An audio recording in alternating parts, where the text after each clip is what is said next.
നമസ്കാരം. സർവീസ് ട്രാക്കിലേക്ക് സ്വാഗതം. പ്രീവിയസ് ക്വസ്റ്റ്യൻ അനാലിസിസ് ആണ് ഇന്നത്തെ ക്ലാസ്സിൽ ഉൾപ്പെടുത്തിയിരിക്കുന്നത്. എവരെയും ക്ലാസ്സിലേക്ക് ക്ഷണിക്കുന്നു. Question number 1. An officer belonging to a vacation department was prevented from enjoying vacation for 20 days out of total of 60 days. How many days of earned leave will be credited to his leave account? Vacation ഡിപ്പാർട്ട്മെൻറ്റുമായി ബന്ധപ്പെട്ട് earned leave കണക്കാക്കുന്ന വാക്യം N/V × 30. N number of duty days, V total vacation. ഇവിടെ N 20 days ആണ്, V 60 days ആണ്. 20/60 × 30 10. ഇവിടെ 4 options തന്നിട്ടുണ്ട്. Correct answer option B ആണ്, 10 days. Question number 2. Time scales are set to be identical when the dash.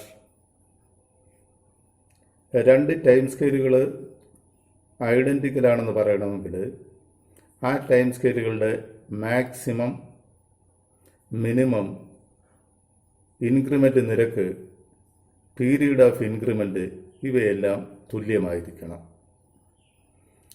ഇവിടെ 4 ഓപ്ഷൻസാണ് തന്നിട്ടുള്ളത്. Correct answer option A ആണ്. Maximum, minimum, rate of increment and period of increment are the same. Question number 3. The normal rate of family pension is dash. The rate of family pension is 30% of the last pay. And the minimum of family pension is 8,500 with effect from 1/7/14. ഇവിടെ 4 options തന്നിട്ടുണ്ട്. Option C ആണ് ശരി, 30% of the last pay. Question number 4. Who is competent to withhold or withdraw pension? Pension തടഞ്ഞു വെക്കാനും പിൻവലിക്കുവാനുമുള്ള അധികാരം ഗവൺമെൻറ്റിന് മാത്രമാണുള്ളത്. ഇവിടെ ഓപ്ഷൻ എ ആണ് correct. Question number 5. What is the maximum number of days of leave that can be granted to a female officer without production of medical certificate in continuation of maternity leave? Maternity ലീവിനെ തുടർന്ന് 60 ദിവസം വരെ medical certificate ഇല്ലാതെ leave അനുവദിക്കുന്നതാണ്. ഇവിടെ 4 options തന്നിട്ടുണ്ട്. Option B ആണ് correct, 60 days. Question number 6. What kind of pension can be given if a post held by an officer is abolished and the officer is not willing to accept another appointment? 4 തരത്തിലുള്ള പെൻഷനാണുള്ളത്. Superannuation pension. ഒരു നിശ്ചിത വയസ്സിൽ നിർബന്ധമായും സർവീസിൽ നിന്ന് വിരമിക്കുന്ന ജീവനക്കാർക്ക് അനുവദിക്കുന്ന പെൻഷനാണ് സൂപ്പറാനുവേഷൻ പെൻഷൻ. നിലവിലെ റിട്ടയർമെൻ്റ് ഏജ് 56 വയസ്സാണ്. Invalid pension. സർവീസിൽ ജോലി ചെയ്തു വരവേ രോഗം മൂലമോ വൈകല്യം മൂലമോ ജോലിയിൽ തുടരാൻ കഴിയാതെ വന്നാൽ അത്തരം ജീവനക്കാർക്ക് അനുവദിക്കുന്ന പെൻഷനാണ് ഇൻവാലിഡ് പെൻഷൻ. Compensation pension. സർവീസിൽ തുടർന്നു വരവേ പോസ്റ്റ് നിർത്തലാക്കിയാൽ ആ ജീവനക്കാരൻ മറ്റൊരു പോസ്റ്റിൽ തുടരാൻ ഇഷ്ടപ്പെടുന്നില്ല എങ്കിൽ അവർക്ക് അനുവദിക്കുന്ന പെൻഷനാണ് കോമ്പൻസേഷൻ പെൻഷൻ. Retiring pension. 20 വർഷം സർവീസ് പൂർത്തിയാക്കിയതിനു ശേഷം സ്വയം വിരമിക്കുന്ന ജീവനക്കാർക്ക് അനുവദിക്കുന്ന പെൻഷനാണ് റിട്ടയറിംഗ് പെൻഷൻ. ഇവിടെ കറക്റ്റ് ആൻസർ ഓപ്ഷൻ സി ആണ്, compensation pension. Question number 7. Overtime allowance is classified as dash. Correct answer option D ആണ് honorarium. Honorarium is the payment to an officer from general revenue. But fee is the payment to an officer from a source other than general revenue. Question number 8. The date of increment of an officer is 1/7/2018.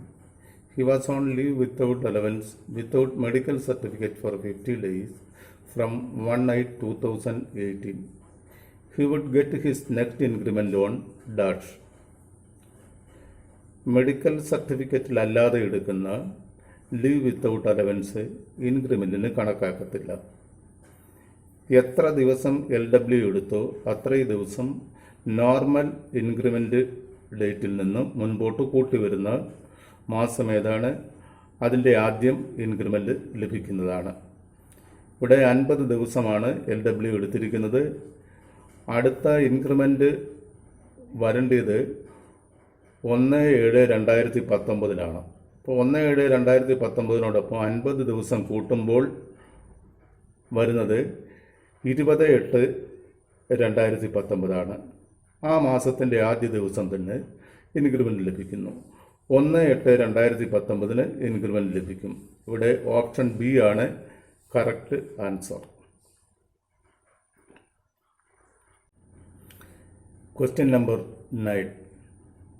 What is the maximum time allowed for a new entrant in government service who had not crossed the age of 50 years to subscribe to a policy in the official branch of state life insurance?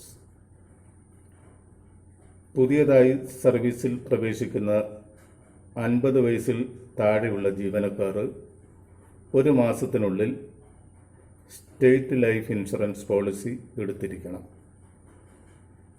ഇവിടെ correct answer option C ആണ്. Question number 10.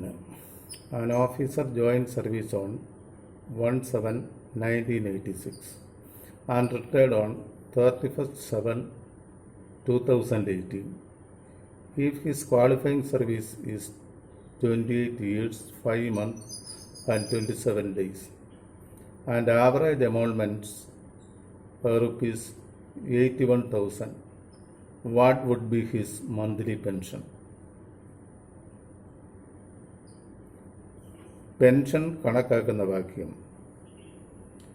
Half of the average emolument into qualifying service by 30. ഇവിടെ average എമോൾമെൻറ്റ് തന്നിട്ടുണ്ട് 81,000. Qualifying service 28 വർഷം 5 മാസം 27 ദിവസമാണ്. അത് round ചെയ്ത് 28 വർഷമായിട്ടെടുക്കണം. 6 മാസമോ അതിൽ കൂടുതലോ ഉണ്ടായിരുന്നെങ്കിൽ 1 വർഷം കൂട്ടാമായിരുന്നു. ഇവിടെ 5 മാസം 27 ദിവസമാണ് ഉള്ളത്. അത് തള്ളിക്കളയുക. 28 വർഷമാണ് qualifying service. 81,000/2 into 28/30 37,800. Correct answer option B ആണ് 37,800.